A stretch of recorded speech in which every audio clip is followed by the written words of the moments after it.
We are camped near Steens Mountain in the Alvord Desert in southeast Oregon.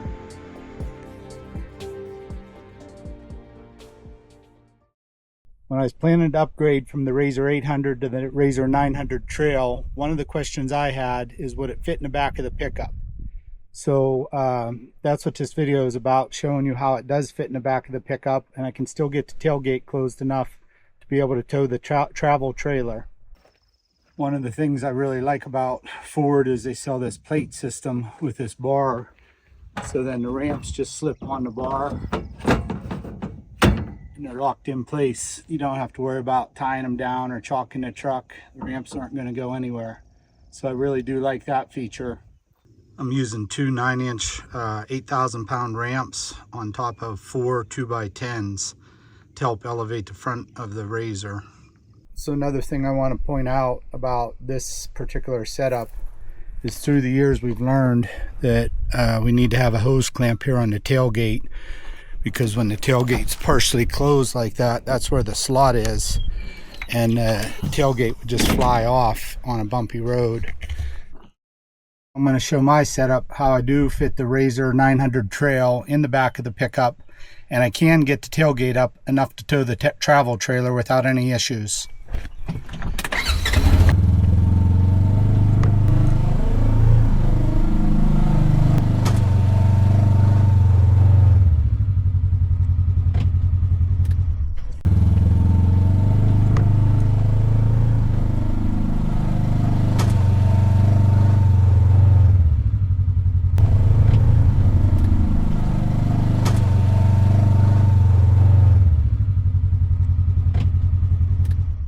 One of the nice things about elevating the front tires like this, in addition to being able to get the tailgate shut, is the doors will freely open, so it makes it easier to get in and out of the machine.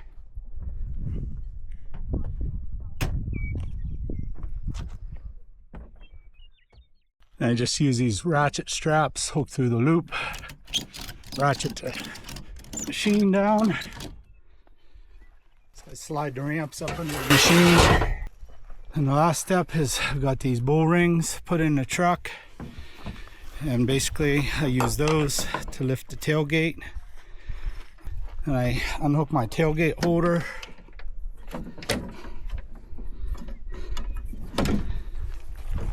hook it to the strap,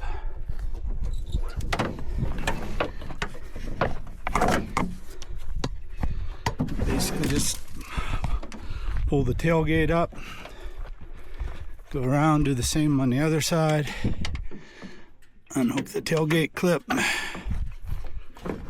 get to the strap,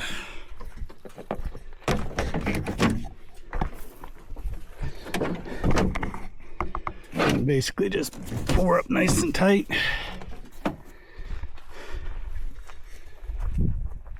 There it is, ready to head down the road. Tailgate's up enough I can get about an 80-degree turn with the tailgate not hitting the propane tanks, and it's a pretty good setup. It's working for us so far.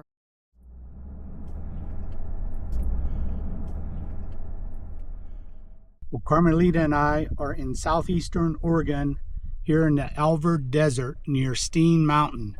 We're out here breaking the RZR in and having a little fun over Memorial Day weekend.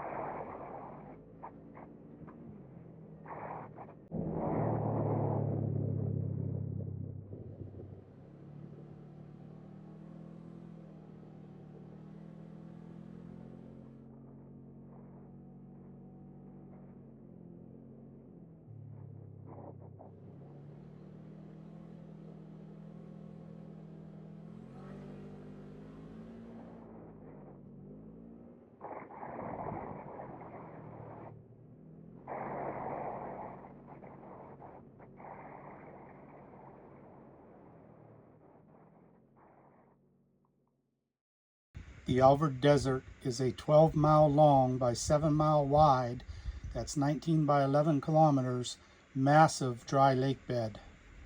2 land speed records have been set on the Alvord Desert. In 1979, Kitty O'Neill went 512.7 mile per hour, 825 kilometers per hour. And in 2019, Jesse Combs went 522.7 mile per hour, or approximately 841 kilometers per hour. Jesse experienced a fatal crash in the process of setting the new land speed world record. This concludes our time in Southeast Oregon.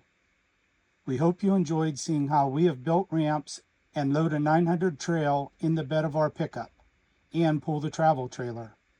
We hope you enjoyed seeing some of the scenery in Southeast Oregon, including Steens Mountain and the Alvord Desert. What a good time! We're sure glad you could join us, and we hope to see you on the next adventure.